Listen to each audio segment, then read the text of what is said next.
pada pertemuan terakhir ini, eh, kita akan B. Di sini saya akan berperan sebagai moderator. Nah, materi pada pagi ini juga akan disampaikan oleh Kak Asriani Siti Nur M. Kamal, Sarjana Pendidikan yang juga merupakan Magister Linguistik Universitas Gajah Mada. Nah, mungkin kita sapa terlebih dahulu ya pemateri kita pada pagi ini. Kak Asriani, halo Kak. Halo Kak, Ya, gimana kabarnya Kak? Alhamdulillah sehat weekend hari ini. Oke, Kak mungkin boleh memperkenalkan diri dulu Kak kepada teman-teman yang sudah hadir. Oh iya boleh. Perkenalkan, saya Astriani Siti Nur, biasa disapa Astri. Mungkin teman-teman sebagian ada yang sudah kenal, ada yang belum. Disapa Astri juga boleh, II juga boleh. Saya alumni dari UGM, jurusan Linguistik, lulusan tahun 2021. Alhamdulillah baru saja lulus dan sementara bekerja sebagai manajer program kegiatan di BKKBN Provinsi dan juga sebagai dosen di Muhammadiyah, Univ Muhammadiyah maksudnya. Saat ini, ya itu tuh saat ini, dan sebelumnya saya juga merupakan awardee untuk PK 145 LPDP tahun 2019 untuk jalur BIT. Jadi BIT tahap 2 waktu itu, batch 2. Oke, baik. Terima kasih Kak Asriani atas perkenalannya. Mungkin untuk mengefisiensikan waktu, bisa langsung untuk menyampaikan materi hari ini ya Kak ya. Tapi sebelumnya, untuk peserta yang mungkin selama pemaparan materi ingin bertanya, itu dipersilahkan untuk raise hand atau bisa chat di kolom chat ya. Oke, baik. Boleh dimulai Kak? Boleh Kak? Boleh. Ya, boleh. Ya baik, terima kasih Kak Iva. Saya izin untuk share screen ya, untuk teman-teman semua, izin share screen.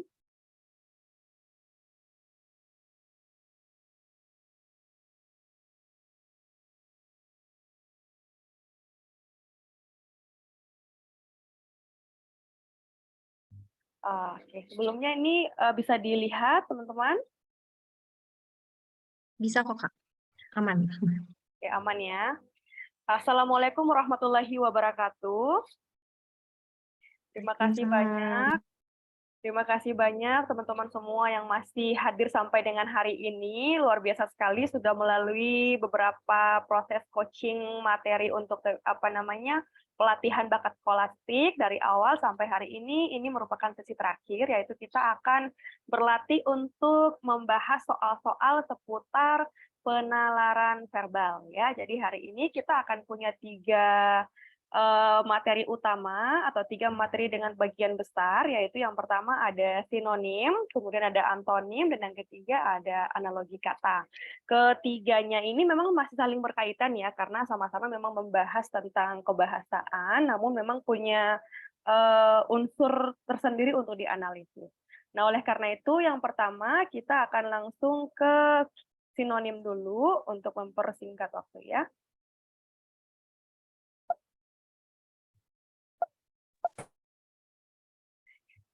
Ya, sinonim. Sinonim ini saya rasa teman-teman mungkin sudah terbiasa atau mungkin sudah pernah mendengar sebelumnya tentang sinonim. Memang semua orang tahu sinonim, kadang orang-orang itu berpikir sinonim itu adalah persamaan kata. Tapi yang sebenarnya, makna sebenarnya adalah sinonim itu persamaan atau kemiripan makna. Jadi yang kita cari di sini itu bukan katanya yang sama, tapi maknanya yang serupa atau mungkin sejalan. Dan juga berkemungkinan besar dia akan mirip. Tapi sejauh ini tidak ada yang mirip sampai 100% gitu ya. Jadi yang paling mungkin mirip atau sejalan atau mungkin serupa. Kata sinonim ya. Ini untuk sinonim.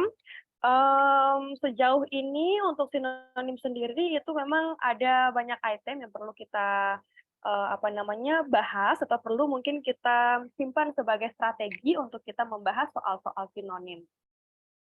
biasanya orang-orang akan melakukan pencocokan atau mungkin melakukan pemisahan-pemisahan dan lain sebagainya. Oleh karena itu mungkin kita akan langsung bahas ke soal supaya mungkin teman-teman juga bisa melihat kira-kira yang dimaksudkan dengan pencocokan itu seperti apa. Lalu eliminasi option dalam setiap soal sinonim itu seperti apa dan sebagainya. Nah, ini yang pertama, teman-teman bisa lihat ya, ini ada frasa Sanquanon. Frasa Sanquanon ini, bisa teman-teman lihat di sini ya, kalau mungkin yang kalian merasa bahwa saya pertama kali ini mendengar kata ini, atau mungkin kita belum pernah menggunakan kata ini sebelumnya, kira-kira jawabannya akan seperti apa gitu. Biasanya soal-soal yang menggunakan sinonim itu memang kata-kata yang istilahnya jarang digunakan dan diambil sebagai mata sumber atau mungkin sebagai soal yang nantinya akan dijadikan untuk tes-tes, baik itu tes untuk CBT maupun tes apapun. Nah, ini yang pertama kita bahas nomor 1 dulu. Ini untuk yang soal nomor 1, teman-teman bisa lihat sendiri. Nah, sekarang kita mau membahasnya nih, kita mau mereviewnya. Dari kata Sanquanon ini, kalau teman-teman belum tahu sebelumnya kira-kira ini apa, kita bisa membedah per kata gitu. Nah, kita bisa membagi menjadi kata yang kedua, kita pisah dengan kata yang ketiga. Ini untuk yang kita sering dengar. Teman-teman biasanya sering dengar kata aqua itu hampir sama dengan kata aqua, hampir mirip dengan kata air gitu ya. Jadi kita sering dengar kata seperti itu. Nah, berarti ini itu dia masuk dalam kategori kalau di dalam sinonim itu dia masuk dalam kategori analisis coordinate vocabulary atau kemiripan bunyi kata. Kemiripan bunyi kata yang dia itu bisa menjadi ada persamaan-persamaan makna. Jadi aqua, dan lain-lain itu dia mempunyai kemiripan-kemiripan makna. Nah, di sini itu dapat kita artikan sebagai arti air atau sesuatu yang berair. Lalu kata non, teman-teman sendiri semua tahu bahwa non berarti sesuatu yang tidak, belum, dan sebagainya. Jadi dapat kita artikan di sini, bisa dilihat di option di sini. Di sini ada selalu negatif, kondisi lembab tidak masuk karena lembab tidak selamanya tentang air. Lalu air mineral, ini tidak menunjukkan ada atau tidak. Lalu tiada berair dan kemudian harus ada air. Jadi berdasarkan dengan pembedahan kata di atas, yaitu dapat kita simpulkan bahwa jawaban yang paling mendekati dengan nomor 1 adalah tiada berair, yaitu dari kata non, kemudian dari kata aqua yang dia lebih mirip kepada kata tiada berakhir. Sementara kalau untuk option E, itu harus ada air, air mineral, kondisi lembab itu memang dia juga mendekati, namun yang paling tepat, yang paling dekat sekali di antara semua yang dekat itu adalah option D, yaitu tiada berair. Atau dengan kata kerennya orang sering sebutkan dengan Saikuan. Mungkin seperti itu untuk nomor 1. Jadi ini yang dimaksudkan dengan cara kita menjawab soal-soal sinonim menggunakan kemiripan-kemiripan bunyi. Jadi kemiripan bunyi atau dalam istilah linguistiknya itu sering dikenal dengan istilah cognate vocabulary atau bunyi-bunyi yang dia mungkin serumpun, dia sebunyi, sejalan, saat kita mengucapkannya itu dia mirip-mirip gitu. Nah, itu disebut dengan cognate vocabulary dalam linguistik. Itu kurang lebih seperti ini contoh. Itu nomor 1-nya, dan mungkin teman-teman nanti akan bisa menemukan kata-kata yang serupa dengan yang nomor 1 ini pada soal-soal yang lain yang mungkin punya kemiripan-kemiripan bunyi, dan biasanya itu memang kita temukan di dalam soal sinonim, karena kalau soal sinonim memang dia punya kemiripan-kemiripan bunyi untuk kita bisa maknai katanya langsung. Gitu ya.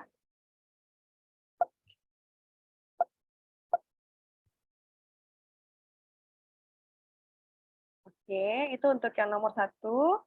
Kemudian nomor 2, oh ini nggak hilang nih.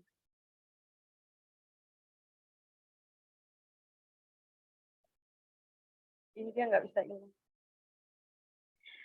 Kemudian yang nomor 2, di sini bisa dilihat ya teman-teman, ada kata residu.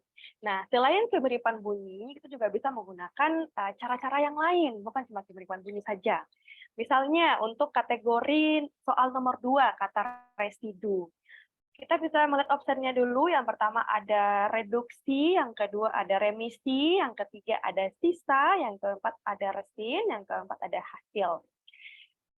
Di sini bisa dilihat teman-teman, untuk kata residu ini kita pakai strategi penerjemahan. Jadi kita translate, karena ini merupakan kata-kata kata serapan. Jadi memang kita perlu untuk menerjemahkannya ke dalam bahasa asal. Dan untuk yang pertama ini, misalnya teman-teman bisa lihat di sini ada reduksi, kalau kita terjemahkan ke bahasa Inggrisnya, dia tidak masuk ke sini. Kalau remisi tidak masuk ke sini.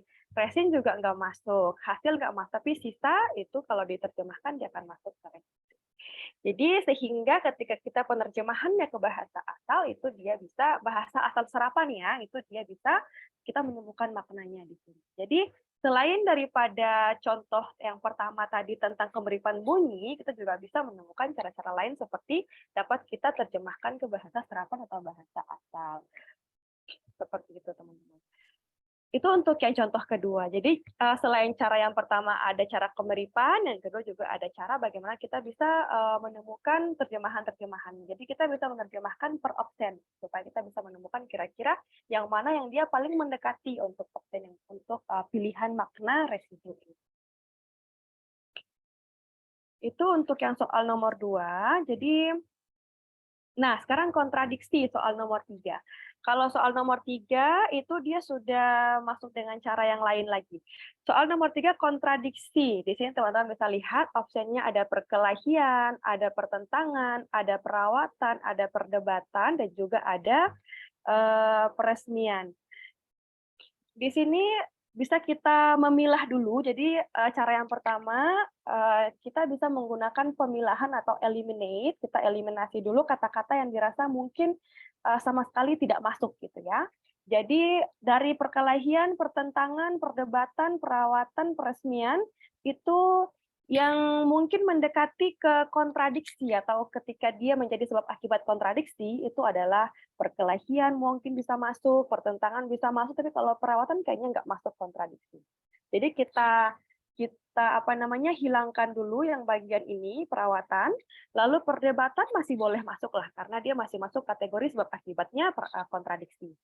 Kita hilangkan juga peresmian karena ini memang hanya tambahan saja, jadi memang ini tidak masuk juga untuk kontradiksi. Sekarang kita punya 3 opsi nih, semakin mengerucut ya. Kita punya ada perkelahian, ada pertentangan, kemudian ada perdebatan. Nah, untuk perkelahian, kontradiksi kita ambil dari kata kontra. Dari kata kontra di sini. Kata kontra di sini berarti sesuatu yang berlawanan begitu ya, sesuatu yang berlawanan, sesuatu yang mungkin tidak sejalan. Berarti perkelahian tidak selamanya itu tentang kontradiksi. Oke, sekarang kita skip dulu. Lalu untuk antara dua nih, pertentangan sama perdebatan, kira-kira yang mana yang paling cocok? Perdebatan juga bisa disebabkan oleh karena adanya kontradiksi, namun tidak selamanya tentang itu. Sementara kalau pertentangan itu sudah pasti sesuatu yang dia tidak sejalan karena bertentangan gitu ya. Jadi ada yang di sebelah kiri, ada yang sebelah kanan. Jadi dia bertentangan. Ibaratnya kayak magnet gitu ya, ada kutub selatan, ada kutub utara. Jadi dia tidak saling mengikat gitu. Nah, di antara pertentangan dengan perdebatan, kalau perdebatan berarti mereka memperdebatkan sesuatu atau sesuatu yang ada unsur objek di dalamnya. Sehingga ini kalau secara implisit kita lihat itu mungkin sedikit mirip, tapi kalau secara etimologinya itu berbeda. Jadi di sini yang diminta di sini adalah kontradiksi, berarti sesuatu yang dia kontra. Jadi yang paling tepat antara perdebatan dan pertentangan adalah pertentangan yang paling tepat. Gitu ya. Jadi jawabannya adalah pertentangan di antara opsi-opsi yang lain. Jadi tadi kita sudah mencoba dengan cara kemiripan bunyi, juga sudah mencoba dengan cara menerjemahkan. Kalau ini kita mencoba dengan cara memilah atau mengeliminasi opsi-opsi yang mungkin tidak masuk, kemudian kita akan membedah katanya untuk kira-kira yang mana yang paling sejalan maknanya. Itu untuk yang nomor 3. Selanjutnya kita, halo, ya Kak? Kak, maaf, ini dari peserta ada yang bertanya, Kak. Mungkin bisa kembali ke nomor 2 ya, Kak. Di sini ada Kak Anissa Nurhijatul bertanya, Kak. Nah, bedanya sisa sama ampuh itu bagaimana ya, Kak? Seperti itu. Terima Sisa sama, kasih. sisa sama apa? Ya. Bedanya apa, Kak? Sisa dan apa Kak tadi? Maaf nggak kedengar. Sisa dan ampas. Oh, ampas ya. Sisa dan ampas.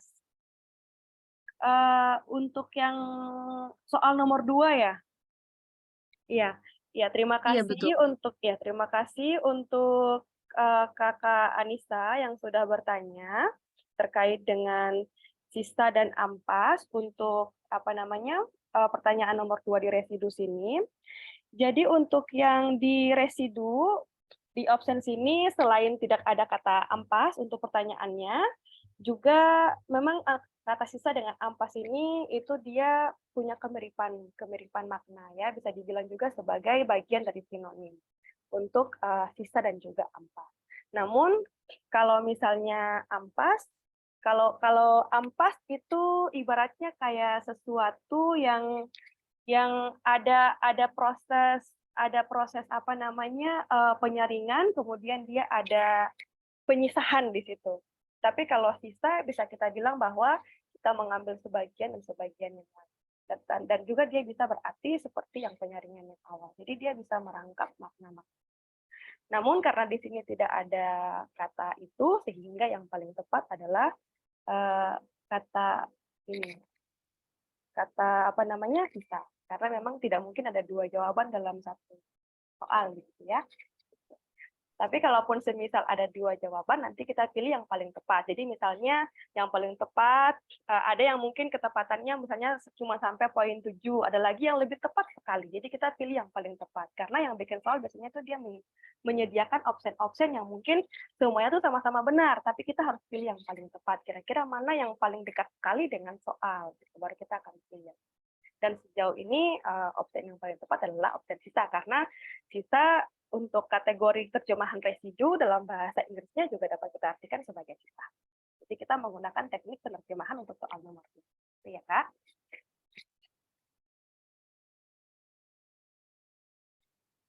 Kita boleh next ya, Kak Iva ya. Oke, ini kayaknya nggak bisa dihapus, jadi kita harus hapus dulu kayaknya. Karena dia nanti mengambil ke bagian-bagian yang lain. Oke, next adalah ini adalah kontradiksi, kemudian ada tanur. Tanur, kayaknya ini kata-kata yang saya sendiri juga kayaknya mungkin belum pernah saya pakai dalam kehidupan sehari-hari ya. Pakai untuk mengucapkan ataupun untuk menulisnya. Tapi kalau untuk melihatnya, di hari ini kita akan bahas tanur. Tanur ini itu adalah kata-kata diksi lama, terdengar seperti diksi lama, dan memang ini diksi lama. Jadi kalau kita kaitkan dengan option-option ini, kita pemilahan dulu. Jadi kita pilah-pilah dulu. Ada option A di sini, ada pesta, ada benteng, ada mahkota, ada panel, ada perapian. Sekarang kita pilah dulu. Pesta, benteng, mahkota, panel, perapian. Pesta itu adalah kata-kata yang mungkin dari dulu sampai sekarang mungkin dia memang pesta, dikatakan sebagai kata pesta, dan secara modern juga dipakai kata pesta. Sehingga mungkin dia kurang cocok ya kalau secara semiotik didekatkan dengan kata tanur. Jadi kata pesta kita pisahkan dulu, kata pesta karena dia masuk ke lebih condong ke modern, kemudian kata mahkota, kemudian kata panel karena sejauh ini tidak ada penggantinya. Jadi kata pesta, pesta, mahkota, mahkota, panel, panel. Lalu karena sekarang kita punya dua nih, ada benteng sama perapian yang mungkin terdengar sedikit old diksi gitu ya. Yang pertama ada benteng sama kata perapian. Menurut ilmu semiotik, dalam menentukan sebuah makna kata, itu kita bisa melihat dari makna kata yang selanjutnya. Jadi misalnya kayak kita mau melihat kata tanur nih, itu kita lihat nih kira-kira, kita kan punya dua pilihan nih sekarang nih, ada benteng sama perapian. Benteng sama perapian, yang mana yang paling dekat? Kalau kata tanur secara semiotik bunyi, jadi semiotik ini kan ada penanda sama ada petanda. Jadi kira-kira kata penanda ini dia akan menandakan apa? Dari kata tanur. Nah, kata tanur ini kalau mau kita dekatkan secara bunyi dengan benteng, itu benteng dengan struktur apa namanya, bahasa yang menunjukkan bahwa sesuatu yang kuat, itu tuh kurang cocok dengan kata tanur. Kalaupun perapian, dari struktur bahasanya itu ada unsur nur di sini yang bisa berarti ada cahayanya yang disebabkan kalau ada perapian ada cahaya di dalamnya. Jadi dia lebih dekat dengan perapian ketimbang dengan benteng. Jadi di sini itu dia menggunakan unsur menganalisis kata tanur dengan menggunakan pendekatan semiotik dan juga pendekatan kognitif kata. Jadi kita memaknai kata berdasarkan dengan kita memisah atau memilah dulu apa namanya fonem atau morfem kata secara morfologinya kita pisah dulu jadi tanur gitu. Lalu kita akan mengartikan kira-kira dia mendekati nggak dengan opsi-opsi yang di bawah gitu. Jadi di antara opsi A, B, C, D dan ini E ya, mohon maaf. Nah, itu yang paling mendekati makna di sini adalah makna kata tanur, yaitu nur yang dia bisa merujuk kepada sesuatu yang sifatnya cahaya disebabkan oleh adanya api, sehingga bisa paling mendekati adalah opsi yang paling terakhir, yaitu opsi terakhir. Jadi, untuk teman-teman yang mungkin pertama kali mendengar sebuah kata yang baru, kita bisa memilah per suku kata untuk kita bisa mendapatkan makna-makna kata yang paling mendekati. Jadi kita melakukan semua cara nih, tapi bukan berarti bahwa kita akan menerapkan cara ini kepada semua kata sinonim, enggak. Jadi mungkin di soal hari ini atau soal nomor 4 dia menggunakan unsur pendekatan semiotik petanda dan penanda, tapi soal yang sebelumnya ataupun soal yang sesudah ini mungkin tidak pakai strategi seperti ini. Jadi kita menggunakan berbagai macam strategi untuk bisa menjawab soal sinonim gitu. Karena ini semua merupakan kata-kata yang mungkin jarang kita pakai atau mungkin jarang kita dengar gitu ya. Lalu next kita pindah ke evokasi. Evokasi, oke. Evokasi juga mungkin hampir sama dengan tanur ya. Kita jarang menggunakannya juga. Saya pribadi ya, kalau teman-teman lain mungkin sering menggunakan kata ini. Jadi kata evokasi. Di sini ada kata menyudut, ada kata mengunggah rasa, ada kata tanah, ada kata pembelahan sel, ada kata perubahan. Jadi ini kita pakai strategi, ibaratnya kayak kita belum pernah sama sekali mendengarkan kata evokasi. Seperti saya misalnya ya, jadi kita ini kata yang sangat sangat apa namanya, tidak lazim begitu atau mungkin jarang kita gunakan dan sekarang kita mau mencoba untuk mencari tahu kira-kira maknanya apa gitu secara, makna kata sinonimnya. Yang pertama kita bedah dulu, di sini ada menyudut, ada mengunggah rasa, ada tanah, ada pembelahan sel, dan juga ada kata perubahan. Kita menggunakan strategi pemisahan apa namanya suku kata. Ada evok, ada asi. Evok, asi. Jadi saat kita menyebutkan kata evok, kira-kira paling cocok dengan kata apa gitu ya? Dengan kata menyudut, dengan kata mengunggah rasa, tanah, pembelahan sel, perubahan. Kalau perubahan kayaknya kurang cocok ya dengan evokasi begitu, karena ibaratnya kayak evok itu sesuatu yang stuck gitu. Tapi kalau perubahan mungkin kurang cocok, jadi kita hapus aja. Ini kita pakai strategi mendengarkan bunyi. Lalu pembelahan sel, ada tanah, ada menyudut. Kita ke pembelahan sel. Kalau pembelahan sel di sini juga kayaknya kurang kurang pas begitu ya, ketika kita mendengar kata evokasi. Karena pembelahan sel berarti dia membuka, sementara evok dia terlalu stuck dari secara bunyi bahasa. Jadi memang dia kayak nggak cocok gitu kalau kita jadikan sebagai sinonim kata. Begitu juga dengan tanah, sesuatu yang sifatnya keras di bawah dan ini kayaknya kurang pas juga. Lalu mengunggah rasa, kita bagi lagi menjadi kata asli dan menjadi kata efek. Mengunggah rasa, asi bisa kita artikan teman-teman semua tahu, asi ya seperti apa maknanya, teman-teman semua tahu, air susu ibu sesuatu yang berasal dari dalam, yang kita itu dari tubuh ibu yang akan dikeluarkan sehingga sesuatu yang mungkin kita bisa keluarkan. Lalu ini yang paling mendekati mungkin kedua ini kali ya. Jadi untuk yang paling tepat di antara menyudut dengan mengunggah rasa itu adalah mengunggah rasa. Karena dari makna evok dan asi, dari kata rasa itu dia paling mendekati ke kata asi. Gitu ya. Karena secara psikis, emosional, dan psikis, ibu ketika memberi asi itu menggunakan rasa. Lalu kemudian kata evok yang mungkin kita tidak menemukan kira-kira paling mendekati kemana. Sehingga kita menggunakan kata yang kira-kira dia paling mendekat. Ini. Jadi yang di antara 5 pilihan itu yang paling mendekati makna adalah mengunggah rasa. Dan memang setelah dicek juga memang evokasi adalah mengunggah rasa secara sinonim. Jadi ini cara-cara ini berlaku untuk teman-teman apabila yang mungkin pertama kali mendengar sebuah kata, kita bisa membedah kata itu, kita bisa memilah kata itu, kita juga bisa menyamakan bunyi, kita juga bisa melakukan berbagai macam strategi supaya kita menemukan kata. Karena mau tidak mau, kita harus menjawab soal-soal ini, gitu ya. Soal-soal sinonim, kita harus mencari tahu jawaban dari kata-kata yang kita belum pernah dengar sama sekali. Gitu. Itu untuk evokasi. Lalu untuk yang selanjutnya ada agunan. Di sini agunan. Nah, kalau yang agunan di sini itu kita bisa menggunakan strategi pemilahan atau kita eliminasi dulu. Jadi di dalam agunan ini coba kita baca lagi ada pinjaman, ada setoran, ada jaminan, ada kredit, ada angsuran. Kata setoran itu dia punya struktur makna yang sama dengan kata angsuran, artinya sama-sama kita memberi secara bertahap, gitu ya, sehingga bisa dibilang ini sebagai sinonim makna atau punya kemiripan. Lalu kata pinjaman, orang sering bilang kalau meminjam uang di bank sama dengan melakukan kredit di bank, sehingga ini juga punya kemiripan. Jadi yang paling berbeda sendiri adalah kata jaminan.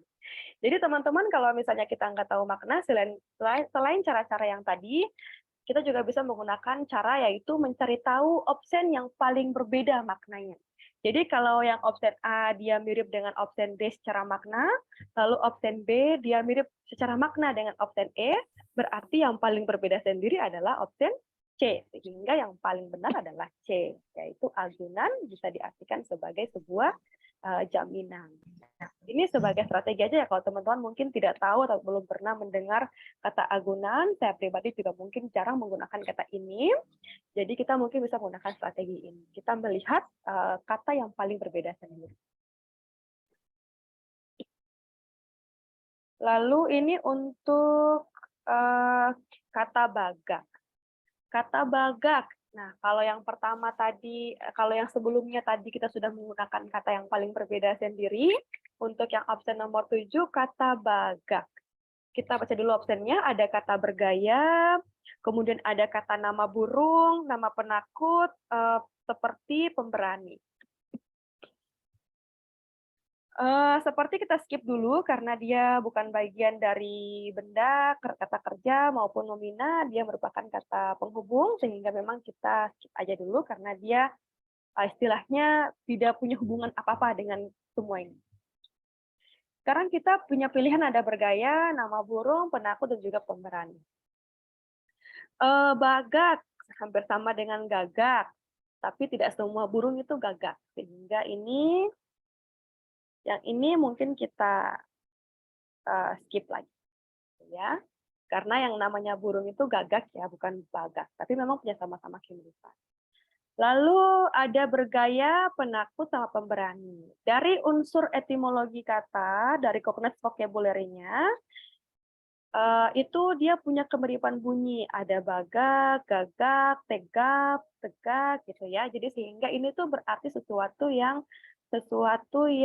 stand, sesuatu yang kuat, yang berdiri sendiri, yang apa namanya on point, tampil, berani, sehingga dapat diartikan sebagai bagak adalah sinonimnya itu dari unsur kemiripan bunyi itu dia memiliki arti berani ketimbang dengan penakut atau bergaya. Karena kalau penakut, kalau kita sebutkan penakut dengan bagak agak-agak kurang match gitu ya kalau secara pendengarannya. Tapi secara harfiah bahasa Indonesianya bagak memang berarti berani. Namun untuk kita analisis kenapa sampai bisa berani, itu dia bisa diambil dari cognates vocabulary-nya atau kemiripan-kemiripan bunyi dengan unsur-unsur bahasa-bahasa lain seperti tegap, tegak, gagak gitu. Sehingga dia berarti sesuatu yang mungkin berani, on point, sense.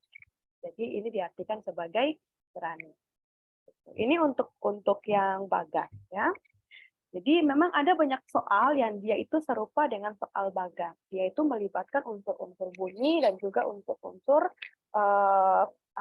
kemiripan-kemiripan dengan unsur-unsur kata-kata yang lain. Jadi kalau kita belum pernah mendengar kata bagas sebelumnya, kita bisa coba mengucapkan kata-kata yang lain. Kira-kira kata-kata yang lain yang mungkin dia berakhiran gak-gak atau dia berawalan bak-bak itu seperti apa? Yang dia mungkin saat kita sebutkan itu dia mirip.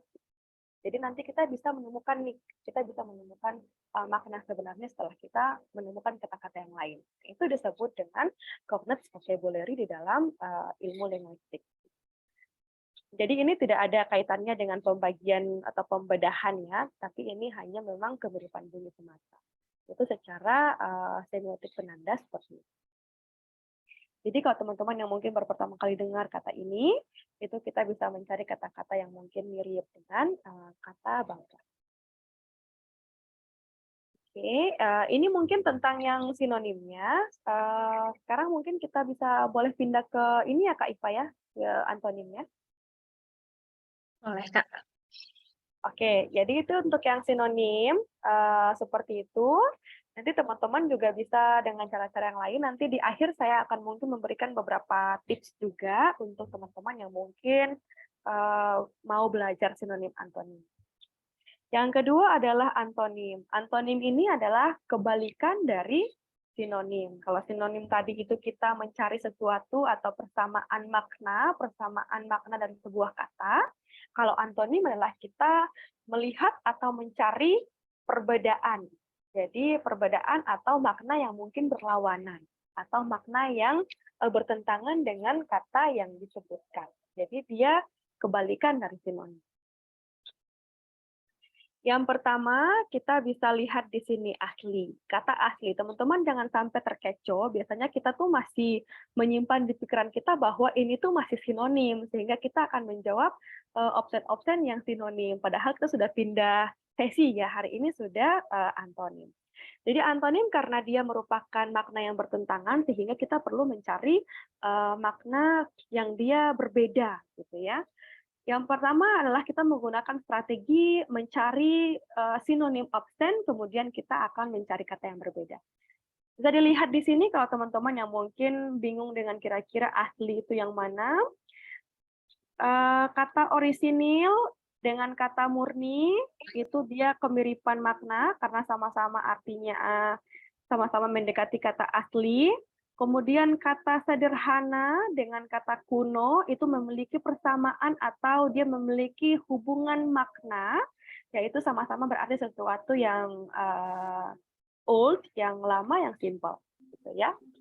Dan yang paling berbeda sendiri adalah kata duplikat. Terlepas dari teman-teman itu mengerti atau tidak arti kata duplikat, yaitu sesuatu yang sudah tersalin atau disalin, atau dia sudah bukan asli, juga kita bisa menggunakan strategi yang tadi, yaitu mencari sinonim dari kata, lalu kemudian kita akan menemukan option yang paling berbeda sendiri. Itu untuk yang nomor 1. Asli, sehingga jawabannya adalah duplikat. Lalu yang kedua, insidentil. Insidentil. Dari insidentil, kata insidentil ya. Nah, kalau untuk insidentil ini, teman-teman bisa lihat di sini, kita akan menggunakan strategi yang sama seperti tadi. Jadi kita akan memilah dulu ya. Yang pertama ada kata rutin, khusus, tertentu, istimewa, pendahuluan. Kata pendahuluan dengan kata istimewa itu secara makna bahasa itu dia saling sejalan atau mendekati. Kenapa? Karena istimewa berarti sesuatu yang didahulukan, atau sesuatu yang diutamakan, sesuatu yang istimewa. Nah, sama dia sejalan dengan kata pendahuluan, sehingga dia masih bersinonim.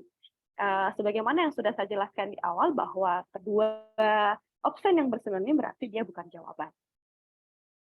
Lalu kemudian kita akan pilih lagi nih, ada kata khusus dan kata tertentu. Khusus itu dia mendekati kata tertentu. Kenapa tertentu? Karena kalau khusus berarti sesuatu yang spesifik atau yang sudah dipilih atau yang dia tidak sama dengan yang lain. Begitu juga dengan tertentu.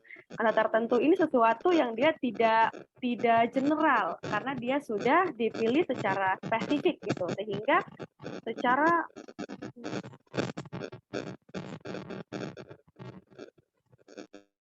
secara makna kata khusus ini dia masih mempunyai kemiripan makna dengan kata tertentu. Jadi ini dia masih bersinonim makna.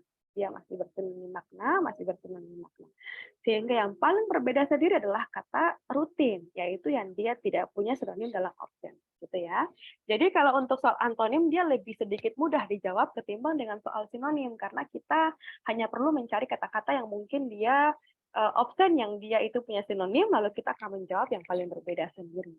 Ya, namun dia sedikit memakan waktu karena kita perlu membaca semua option. Itu untuk yang insidental, ya. Jadi dia tidak punya kaitan dengan kata insiden dan sebagainya ya. Ini dia memang tidak punya hubungan bunyi, tapi dia punya hubungan makna kemiripan kata.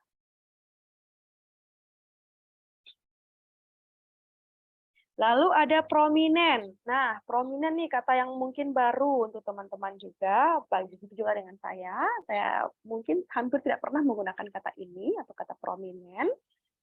Kata prominent, kita menggunakan strategi yang sama yang tadi, kira-kira apakah masih menemukan jawaban? Kalau tidak menemukan jawaban, baru kita menggunakan kata yang lain ya. Yang pertama ada kata utama, terkemuka, biasa, tertinggi, kelas elit. Di antara 5 pilihan ini, itu yang paling berbeda sendiri itu bisa langsung dilihat ya. Kata utama berarti bisa dibilang yang paling tertinggi ya, karena yang paling atas, yang paling utama, dan nomor 1 gitu lah. Lalu itu sudah pasti kelas elit ya, orang bilang expensive class. Lalu ada juga kalau sudah elit berarti dia yang paling terkemuka gitu ya, yang dia paling maju.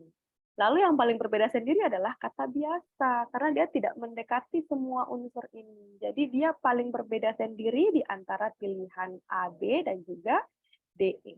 Sehingga jawabannya adalah biasa. Gitu ya, yaitu antonim dari kata prominent adalah biasa. Atau kata prominent sendiri punya arti sesuatu yang memang dia tidak biasa. Ini alhamdulillah teman-teman juga sudah banyak yang jawab C, berarti mereka sudah mulai lebih ini ya Kak ya, lebih memahami ya Kak ya. Iya, gitu. Oke, sekarang untuk yang nomor 4, mungkin teman-teman bisa melihat dulu sebelum saya menjelaskan ya, bisa dilihat dulu. Kata gamang.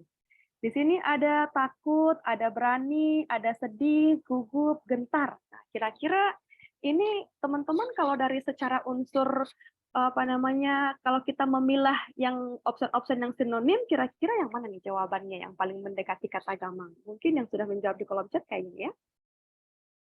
Oh, banyak yang jawab B ya. Oh, ada juga yang jawab C. Oke, yang antonim ya, ingat yang antonim jangan sampai jawab yang sinonim, karena kadang kita terkecoh ya, kita terkecoh dengan soal jenis sebelumnya karena sinonim, jadi di otak itu masih kayak, ini kayaknya sama deh artinya, gitu ya. Oke, kita pilah-pilah dulu.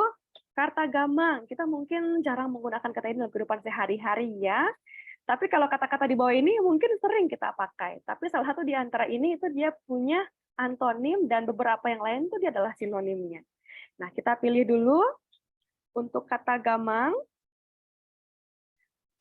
Kata gamang sendiri, itu kita bisa lihat di sini, takut, berani, sedih, gugup, gentar. Oke, kita lihat dulu. Gugup, gentar. Gugup dengan gentar, kalau kita gentar, biasanya orang bilang, mah juta gentar gitu ya. Kalau kita gentar, kita gugup, berarti kita ya gitulah sama ya, dia sejalan maknanya. Berarti ini kita lingkar dulu. Oke, ini sesuatu yang dia tuh saling berkaitan punya makna kognitifnya itu dia bersinonim gitu ya, dia berhubungan. Lalu ada lagi kata takut, berani, sedih. Nah, di sini takut dan sedih. Takut dengan sedih ini kalau kita takut, kita juga sedih karena kadang tiba-tiba air mata keluar sendiri ya saat kita takut, gemetar dan sebagainya. Kalau sudah takut pasti kita akan gentar, gemetar, gugup sehingga opsi A, opsi C, opsi D, opsi E itu dia saling berhubungan makna dan yang paling berbeda sendiri adalah opsi B, berani. Jadi memang jawabannya adalah opsi B. Kita lihat dulu. Oh, sudah banyak yang jawab B ya. Banyak yang jawab B, luar biasa. Jadi kita sudah memilih opsi yang apa namanya? Teman-teman sudah bisa tahu kira-kira memilih seperti apa untuk antonim ya, sangat luar biasa. Jadi kalau memang kita pertama kali baru dengar kata ini, kita memilih nih yang mana yang sinonimnya dulu, kita lihat dulu, kita pisahkan, baru kita akan menemukan jawaban yang paling tepat. Seperti itu ya. Oke, next kita coba lagi soal nomor 5. Kak, sebentar ini ada yang nanya juga, Kak, Oh ya, boleh. dari Kak Lukasma. Maaf, Kakak gentar adalah berani sinonim bukan ya? Oke. Kak Lukas, oke terima kasih. Kak Lukas, terima kasih banyak untuk pertanyaannya.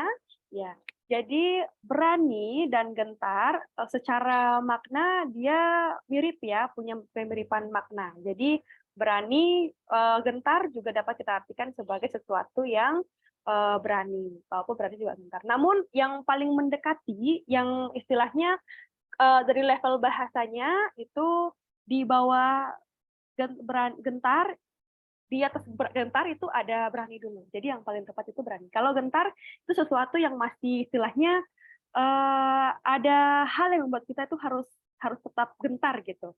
Jadi apa namanya dia kurang pas kalau kita artikan dengan gamang di sini.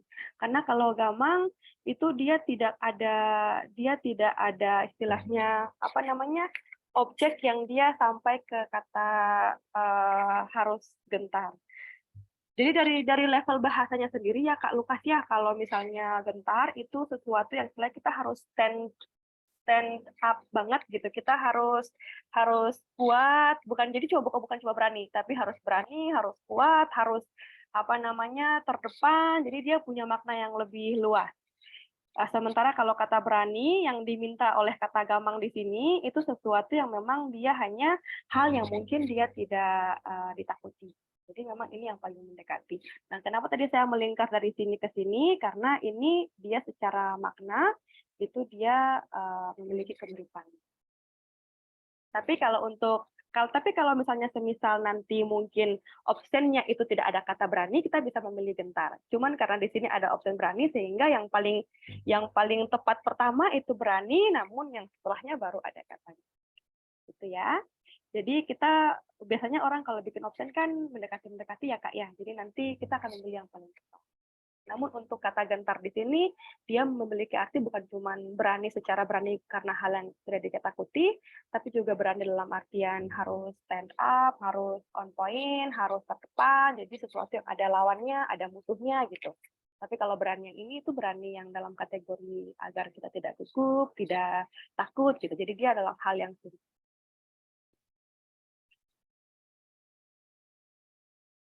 Oke. Ini kenapa berwarna? Oke, next kita pindah ke konstan.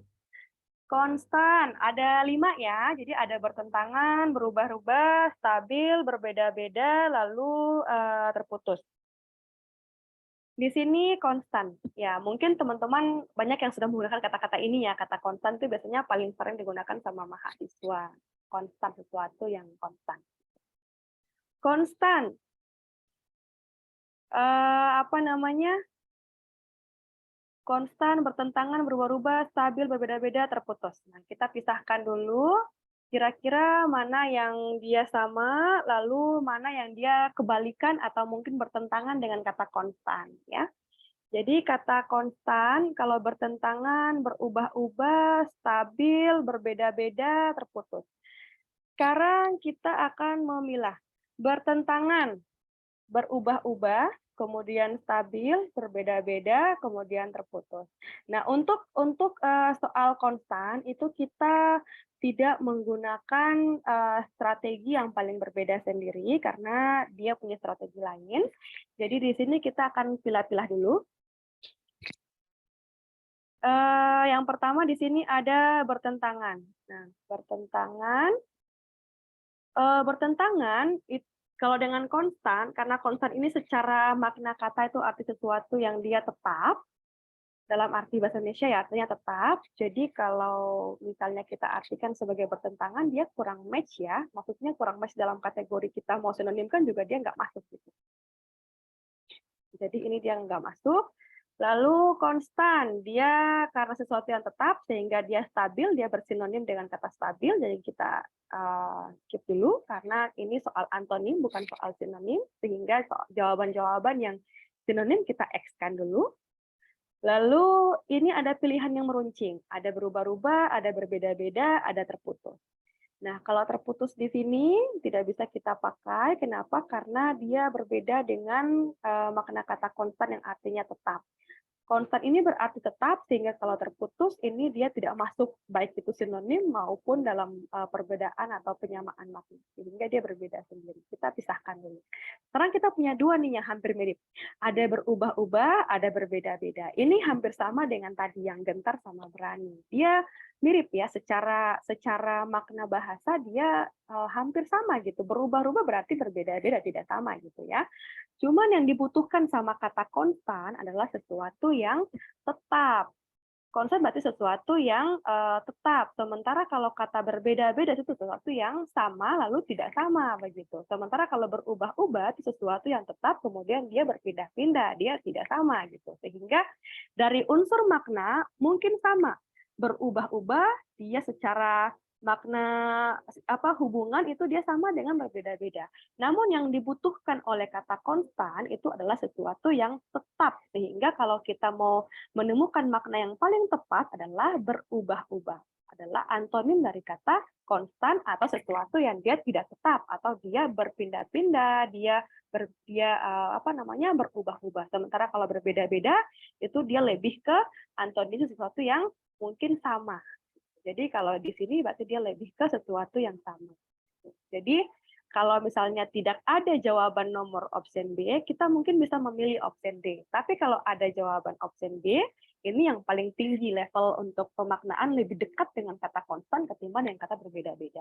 Nah ini dia hampir sama dengan dia hampir sama kasusnya dengan soal nomor 4 yang tadi ya, yang gentar sama berani gitu. Tapi dia punya level dan kebutuhan bahasa yang dari soal itu berbeda.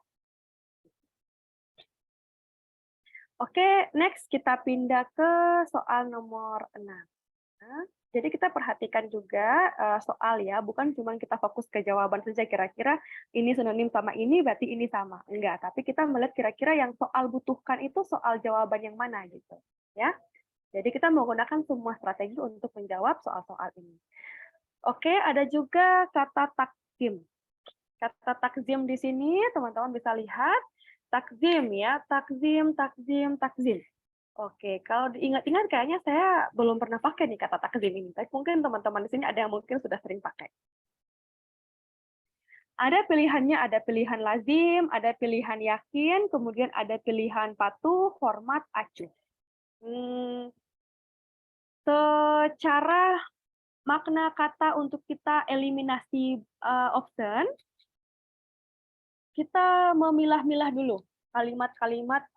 Kalau kalimat yang tadi kan kita memilah secara makna kata, kalau sekarang kita memilah secara jenis kata. Jadi di sini tuh ada yang kata-kata yang mungkin dia merujuk ke sesuatu yang kata-kata yang mungkin dia merujuk ke negative word, sama juga ada positive word. Nah di sini kata lazim, kata yakin, kata patuh, kata hormat itu dia masuk ke kategori positive word. Sementara kata acuh sesuatu yang dia kurang berkenan gitu ya, sehingga dia masuk kategori negative word.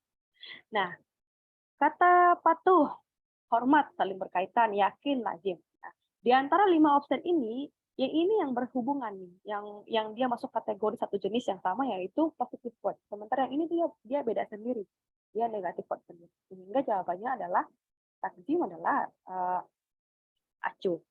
Atau yang disebutkan dengan takdim di sini adalah sesuatu yang dia itu positif sehingga ketika diartikan itu dia apa namanya opposite-nya atau antonimnya itu adalah acuh gitu ya. Karena biasanya kata-kata yang bunyi-bunyi seperti kata takdim, lazim, salim, dan yakin itu sesuatu yang dia merujuk kata-kata yang positif. Jadi secara bunyi bahasa juga ini merujuk kata-kata yang positif. Sehingga kata acuh dia tidak masuk kategori. Makanya jawabannya adalah acuh karena yang diminta di sini adalah kata-kata yang sinonim gitu ya. Yang antonim, mohon maaf. Sehingga yang antonim dengan kata takzim adalah acuh. Karena lazim, yakin, patuh, hormat itu dia. Oke, seperti itu. Ini untuk berlaku kalau teman-teman mungkin belum pernah dengar kata ini. Sehingga kita akan memilih opsi yang paling tidak yang mirip-mirip, lalu kita akan menemukan satu yang paling berbeda. Gitu ya. Kalau memang kasusnya teman-teman belum pernah dengar.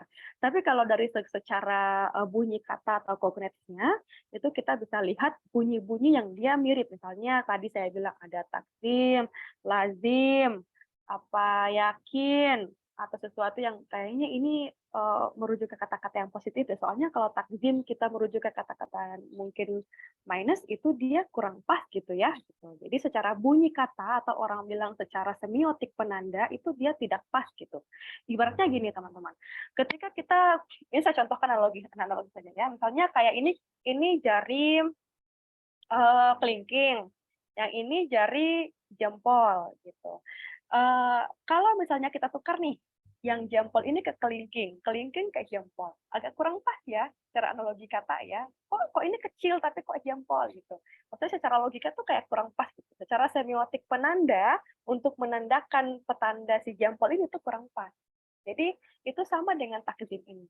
Kalau kita sebutkan takzim dengan sesuatu kata yang dia negatif itu juga kurang pas atau sesuatu kata yang dia merujuk kata-kata yang dia tidak itu kurang pas gitu. Sehingga dia itu paling dekat dengan kata-kata yang seperti itu.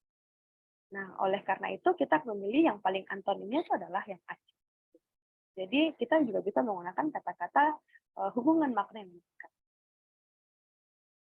Gitu ya. Kemudian next ada paradoksal. Paradoksal. Oke, paradoksal. Entah mau dipisah menjadi paradoksal atau paradoksal atau seperti apa ya. Jadi kita bisa memisah menjadi ini, kemudian ini, atau kita bisa memisah menjadi ini, kemudian ini sendiri. Ini terserah masing-masing. Namun kita dari secara ini kalau untuk teman-teman yang baru pertama kali mendengar kata paradoksal, kita bisa menggunakan strategi yang mencari opsi yang paling berbeda dan kita mencari opsi yang sinonim. Jadi di sini paradoksal. Dari kata berseberangan, berlawanan, bertentangan, sejalan, kesempatan. Oke.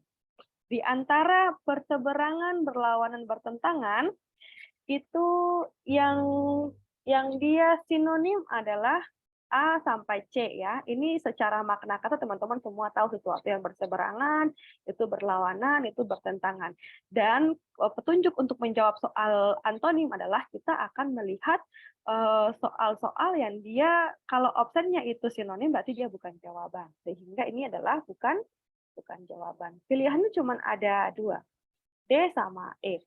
Kesempatan sama sejalan. Nah, kalau sejalan dan kesempatan, nah kita bisa melihat lagi pada makna kata di sini. Kalau paradoksal itu dia juga dipisah menjadi dari kata paradoks, lalu dia nanti ada kata paradoks. Nah, dari pembedahan-pembedahan ini itu yang paling tepat dia merujuk ke paradoksal. Kalau sudah apa namanya kecil begini kan simple jawabannya ya, teman-teman bisa milih salah satu. Namun yang paling tepat itu adalah sejalan. Kenapa? Karena sejalan itu adalah antonimnya daripada paradoksal. Sementara kesempatan itu dia tidak punya kaitan sama sekali dengan paradoksal. Gitu ya.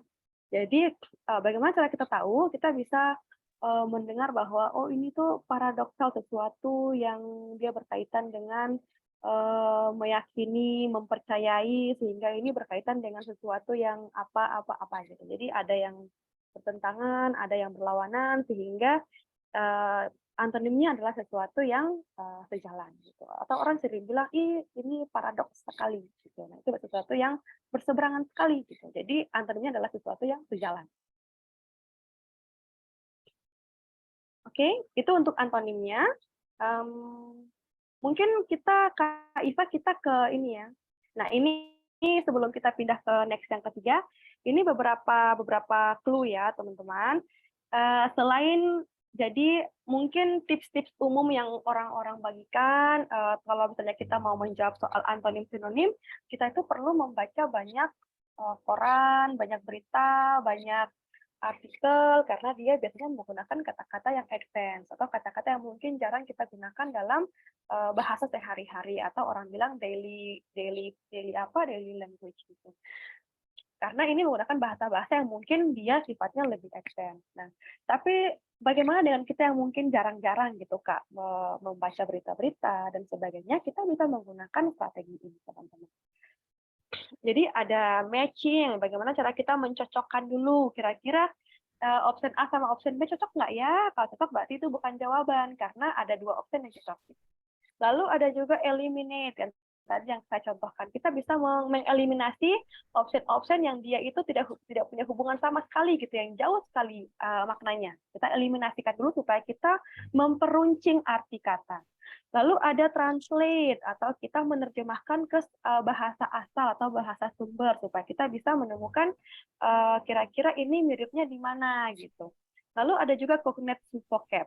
Ini itu yang tadi yang saya sebutkan dengan kemiripan bunyi. Itu dia masuk kategori cognitive vocab. Itu dia bisa kemiripan bunyi, kemiripan asal benda gitu ya. Lalu ada juga kemiripan bentuk, kemiripan warna, itu dia masuk kategori cognitive vocabulary. Jadi misalnya kayak orang bilang, kenapa cicak disebut cicak? Karena bunyinya kayak cekek-cekek gitu. Sehingga itu masuk kategori cognitive vocabulary. Atau secara sumber suara cicak itu dia hampir sama dengan kata. Jadi kurang lebih kayak gitulah. Itu cognitive vocabulary. Lalu ada juga yang relate. Kalau secara hubungan, kira-kira dia saling berhubungan gitu. Jadi ada option A, option B, option C, option D berhubungan dan punya makna yang sinonim, berarti yang antonimnya itu yang tidak berhubungan. Atau sebaliknya. Lalu separate, kita memisahkan option-option yang mungkin sama, lalu kita akan mendapatkan option yang berbeda sendiri. Atau kita memisahkan option-option yang berbeda, kita menemukan satu option yang mungkin dia akan sama dengan soal. Atau seperti di sini kita bisa artikan sebagai kita memisahkan makna yang mungkin dia lebih sejalan dengan soal. Yang kayak tadi, yang kayak ada yang mirip-mirip tadi ya, kayak berubah-ubah dan berbeda-beda, nah kita akan menggunakan kata separate, atau kita menggunakan strategi separate untuk kita membedah makna, lalu kita memisahkan. Lalu semiotik ini yang paling banyak muncul, yaitu petanda sama penanda, yang tadi sering muncul ya di antonim sama sinonim. Itu pendekatan semiotik. Jadi ini cara-caranya kalau teman-teman nanti mungkin baru pertama kali mendengar sebuah kata. Tapi kalau sudah sering membaca atau sudah banyak membaca mungkin berita-berita dan lain-lain dengan menggunakan bahasa-bahasa yang baku, itu mungkin akan terbiasa mendengarkan kata-kata yang diucapkan atau yang mungkin ada di soal-soal ini ya, seperti paradoksal, takdim, konstan, gamang, dan sebagainya. Oke. Next, kita mungkin ke analogi kata, Kak Iva. Tadi kita sudah bahas tentang sinonim sama antonim. Sekarang kita pindah ke analogi kata. Jadi, kalau analogi kata, kalau yang tadi sinonim sama antonim, kalau sinonim itu kita mencari persamaan makna, atau makna yang paling mirip, atau makna yang paling punya hubungan paling erat. Tapi kalau antonim, berarti kita mencari makna yang dia berlawanan, makna yang dia berseberangan, atau yang orang bilang lawan daripada sinonim. Nah, kalau analogi kata itu dia adalah kita akan melihat sebab akibat kata, kita akan mencocokkan kata. Nah, untuk lebih jelas akan saya contohkan di soal nomor 1. Di sini ada soal nomor 1. Nah, bagaimana cara kita menyelesaikan soal analogi kata? Yang pertama di sini ada roman muka. muram, hati, kira-kira apa jawabannya?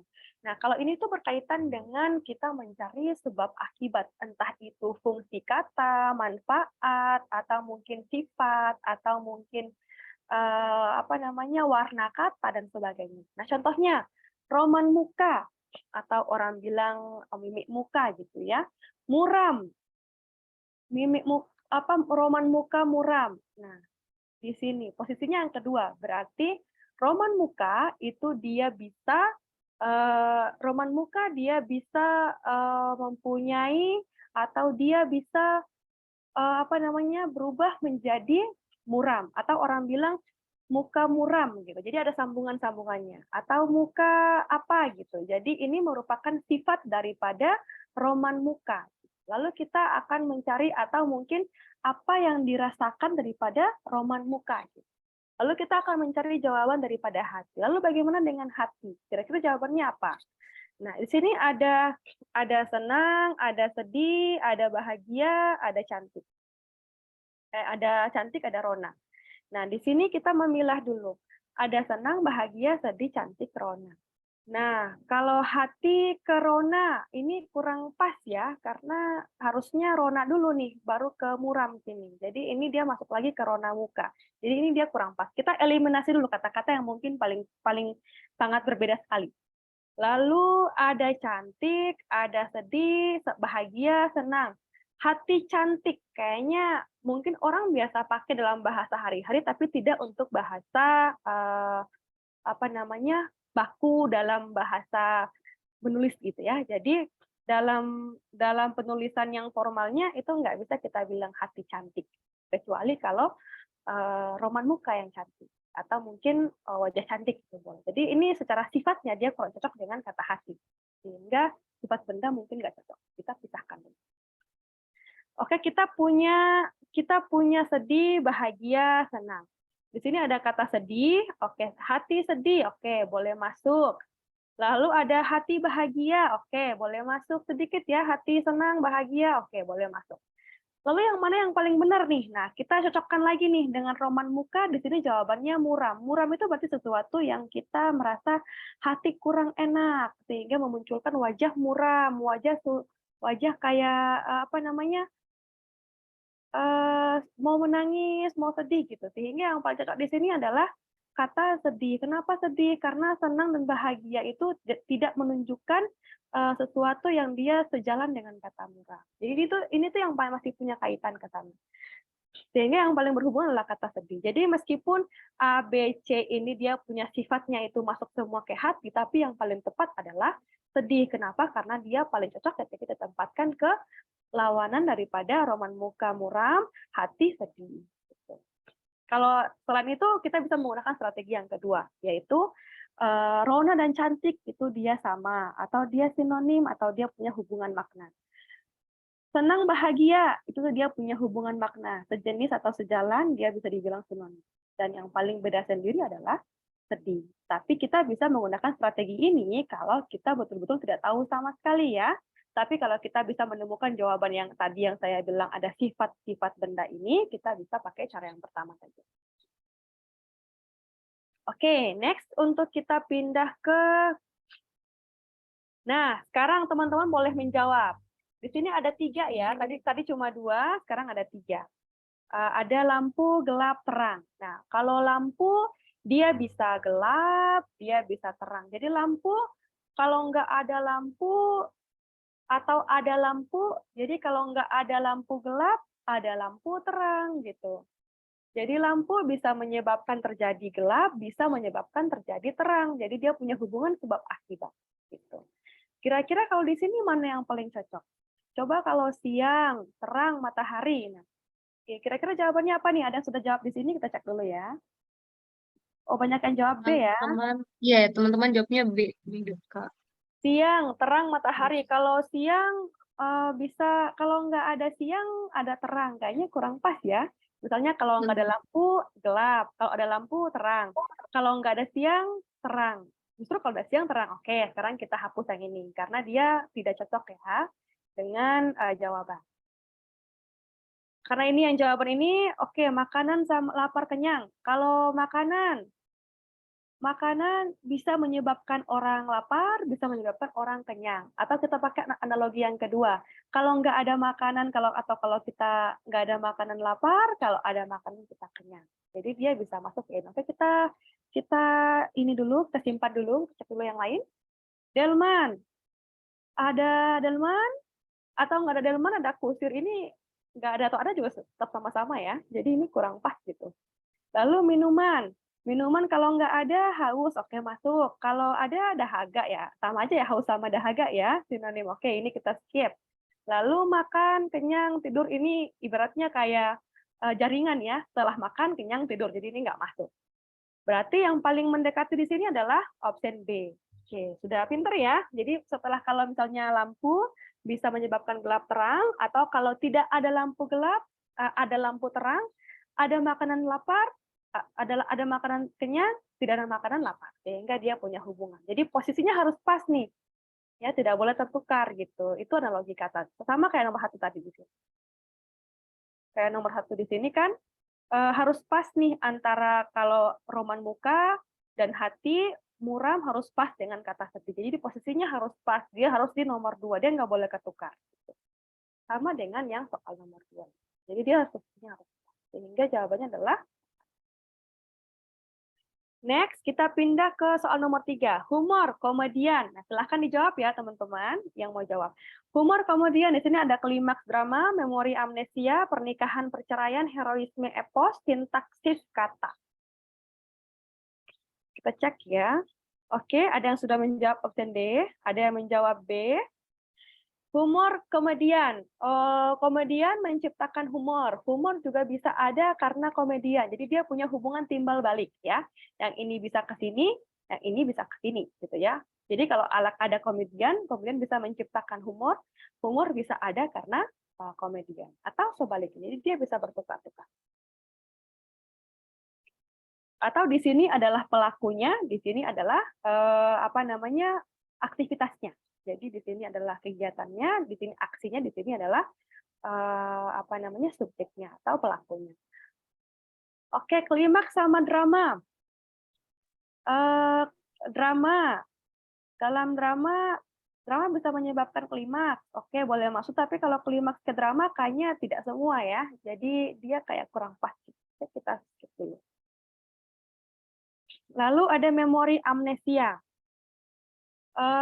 Amnesia menciptakan memori, kayaknya enggak ya, justru kebalikannya. Oke, kita skip dulu. Lalu pernikahan ke perceraian. Pernikahan menyebabkan perceraian, tapi tidak semua pernikahan akan perceraian. Atau sebaliknya perceraian karena pernikahan. Itu juga kurang match. Jadi kayak dia kurang pas gitu. Sementara kalau di sini komedian sudah pasti ada humornya. Kalau humor sudah pasti ada komediannya. Atau komedian adalah pelakunya, humor adalah aksinya. Sementara di sini semua sama-sama adalah aksi. Jadi ini kurang pas. Ini juga kurang pas ya. Oke, heroisme sama epos. Epos ini adalah tokoh hero ya. Jadi tokoh-tokoh pahlawan gitu dalam diksi gitu lah. Jadi heroisme adalah aksinya. Sehingga ini kita bisa simpan dulu karena heroisme adalah sama kayak gini. Jadi epos itu dia bisa memunculkan heroisme, dan heroisme itu bisa ada juga karena epos atau karena ada orang atau ada pahlawan. Kalau sintaksis kata dan sintaksis adalah bagian dari sini, dan ini itu dia tidak selamanya bagian di sini karena kadang dia bisa berupa frasa dan juga bisa berupa kalimat, sehingga ini nggak masuk. Jadi yang paling tepat adalah kata heroisme dan juga epos, karena heroisme adalah sama-sama pelaku, kemudian juga adalah pelaku atau orang, sementara humor adalah aksinya, dan heroisme juga adalah aksinya, sehingga ini yang paling tepat, karena dia sama-sama adalah orang dan pelaku, gitu ya. Jadi ini yang paling tepat, sehingga jawaban yang paling tepat adalah heroisme. Kira-kira siapa yang menjawab heroisme? Oh, ada yang menjawab D, heroisme, luar biasa ya, sudah tepat sekali menjawabnya. Oke, sekarang kita akan ke soal nomor 4. Kalau ini kita sudah menemukan, jadi sebab akibat ada pelaku sama ada aksi.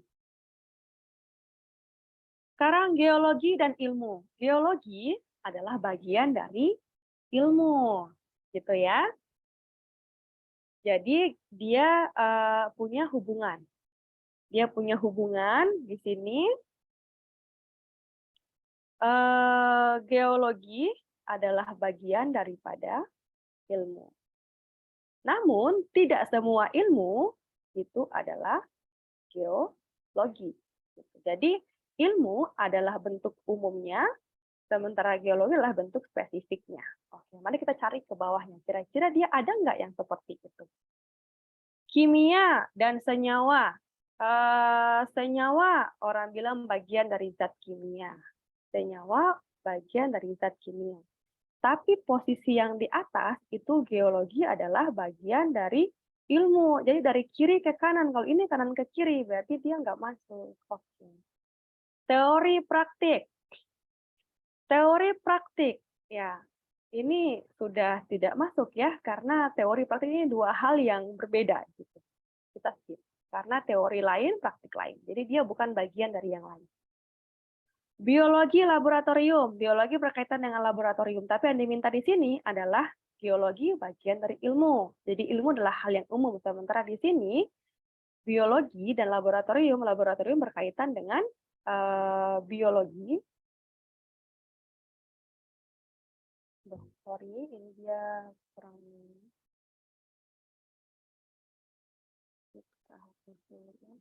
Gimana?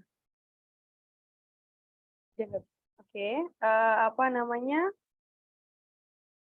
Ini jadi biologi dan laboratorium. Jadi tadi biologi ke laboratorium ini dia bagiannya, tapi dia bukan biologi, dia tidak bisa dibilang sebagai bagian dari sebuah laboratorium karena ini adalah bagian ilmu. Sementara laboratorium adalah apa namanya alat bantu untuk pembelajaran biologi. Jadi dia kurang pas. Ini kurang pas, ini kurang pas, ini juga kurang pas. Keberingin. Beringin adalah bagian dari, atau beringin adalah jenis pohon, bagian dari pohon. Dan tidak semua pohon adalah beringin, ada pohon apel, pohon jeruk. Dan sementara itu pohon adalah bentuk umumnya, dan beringin adalah bentuk spesifiknya. Sehingga yang paling pas adalah beringin. Kalau astronomi dengan galaksi, dia nggak pas. Kenapa? Karena astronomi adalah ilmu, sementara galaksi itu dia adalah bagiannya, dan dia bukan jenis umum. Jadi kalau di sini kan diminta yang umum sama yang spesifik. Kalau ini dia nggak masuk, ya. Jadi yang paling tepat adalah option D karena umum adalah selain daripada dia bagian dari geologi, dia juga adalah bentuk umum dan bentuk spesifik. Jadi kita akan mencari tahu di sini itu yang umum, di sini yang spesifik. Umumnya adalah pohon, spesifiknya adalah yang beringin. Oke, next kita ke konduktor orkestra. Nah, konduktor di sini itu adalah orang yang memandu orkestra. Dan orkestra adalah bagian dari konduktor atau hasil dari konduktornya. Gitu. Berarti kita bisa lihat di sini, atau orkestra ini adalah apa yang dipandu oleh konduktor. Ini adalah orang yang memandu, ini orang yang memandu, ini orang yang memandu, ini adalah apa yang dipandu. Komponis, lagu, penyair, soneta, sutradara, film, aktor, komedi, lagu, musik. Oke, kita pilih yang paling tidak masuk. Lagu adalah bagian dari musik, tapi lagu bukan orang. Jadi kita skip dulu. Aktor adalah orang, tapi aktor dia bukan menghandle komedi aja, tapi dia lebih umum, sehingga dia nggak masuk. Karena kalau konduktor musik, dia sudah masuk ke orkestra. Lalu sutradara film, kita bisa ke penyair. Lalu kalau penyair, kalau sutradara film di sini, sutradara dia yang menghandle film, sutradara masuk kepada konduktor, dia juga masuk kepada film, orkestra, sehingga posisinya di sini adalah apa namanya objeknya, di sini adalah subjeknya. Ini film adalah objek, sutradara adalah subjek, sehingga dia pas ya. Kita simpan dulu. Lalu penyair soneta, tidak semua penyair menghasilkan soneta aja, jadi dia kurang pas gitu ya dengan konduktor sama juga ini. Sehingga kita skip dulu. Begitu juga dengan komponis lagu, karena bukan cuma komponis yang dia menghasilkan lagu, tapi ini tuh dia membutuhkan ada aktor di sini, sehingga ini kurang pas. Jadi Yang paling tepat adalah sutradara dan juga film karena dia posisinya sama-sama subjek, sama-sama objek, dan sama-sama adalah orang yang mengatur. Sementara kalau komponis dengan lagu adalah orang yang istilahnya membuat begitu. Tapi kalau di sini adalah orang yang mengatur jalannya. Sebuah orkestra adalah konduktor dan orang yang mengatur jalannya film adalah sutradara. Sehingga yang paling tepat adalah ini C, yaitu punya hubungan sebab akibat. Oke, next kita pindah ke kering air. Kalau tidak ada air, kering. Kalau kering berarti nggak ada air. Jadi dia punya hubungan sebab akibat. Yang ini ke sana, yang sana ke sini. Oke, kira-kira yang paling tepat yang mana nih ke bawahnya? Di sini ada manusia normal, lapar kosong, hidung bau, ngantuk tidur, kuping, tulang. Ya. Jadi kalau tidak ada air, berarti kering. Jadi di sini adalah sebabnya tidak ada air, sehingga akibatnya adalah kering. Jadi kita mencari sebab akibat di sini. Tidak ada norma, ada manusia. Oh, nggak cocok ya, kita hapus. Kosong, lapar. Tidak selamanya kosong adalah lapar. Sementara kalau air dan tidur, dia berkaitan. Kalau ini kosong bisa jadi mungkin berisi dan sebagainya, jadi dia tidak selalu seperti subjek sebab akibatnya kering sama air. Yang kalau tidak ada air sudah pasti kering, kalau kering berarti tidak ada air. Kalau ini tidak bisa, gitu ya. Ini bisa ke sini, tapi yang dari sini ke sini nggak bisa. Jadi dia X. Lalu bau, tidak ada bau hidung, aduh nggak cocok ya, kita hapus. Ngantuk tidur, kalau nggak tidur ngantuk, oke bolehlah kita simpan dulu. Kuping tulang, tidak ada tulang kuping. Ya, ini kurang pas ya, karena ada tulang-tulang rawannya, jadi nggak cocok. Sehingga yang paling tepat adalah kalau tidak tidur, kita mengantuk. Ini yang paling mendekati ketimbang dengan yang lain-lain. Sehingga di sini sebabnya karena tidak tidur, mengantuk. Sebabnya karena tidak ada air, sehingga kering. Gitu. Jadi yang paling tepat adalah ngantuk tidur. Itu untuk yang nomor 6. Kemudian yang nomor 7. Busur, anak panah, senapan. Nah, ini kayaknya gampang sekali ya. Kayaknya semua pasti tahu nih. Kalau di sini banyak yang jawab apa nih? Banyak yang jawab D ya. Busur, anak panah. Di busur itu ada anak panah. Jadi untuk kita bisa menggunakan busur, itu kita membutuhkan anak panah. Jadi berarti kalau kita mau menggunakan senapan, kita butuh apa gitu. Oke, kita lihat senjata. Kalau kita menggunakan senapan, kita butuh senjata. Kayaknya nggak pas ya, karena senjata itu bagian dari senapan atau dia sinonimnya. Berbahaya, kalau kita menggunakan senapan, kita butuh berbahaya. Kayaknya nggak pas ya, karena kalau nggak bahaya juga kita bisa menggunakan senapan gitu ya. Ini dia bukan bagian daripada objek, karena dia adalah kata kerja, dia kurang pas. Lalu tembakan juga demikian, dia adalah sifat dan bunyi, dia bukan bagian dari objek. Peluru dan butir, nah ini, kita boleh menjawab kalau peluru, ketika kita menggunakan senapan, kita butuh peluru. Oke, boleh, karena kalau kita menggunakan busur, kita menggunakan anak panah, boleh. Kalau butir, ini entah ini butir peluru, atau butir telur, atau butir apa, kita nggak jelas ya, sehingga dia belum terlalu tepat untuk menjawab sebuah sebab akibat daripada soal busur anak panah dan senapan peluru. Sehingga paling pas adalah peluru. Di sini peluru, karena kalau kita menggunakan senapan, kita butuh peluru, kalau kita menggunakan busur, kita membutuhkan anak panah. Oke, coba kita lihat di sini.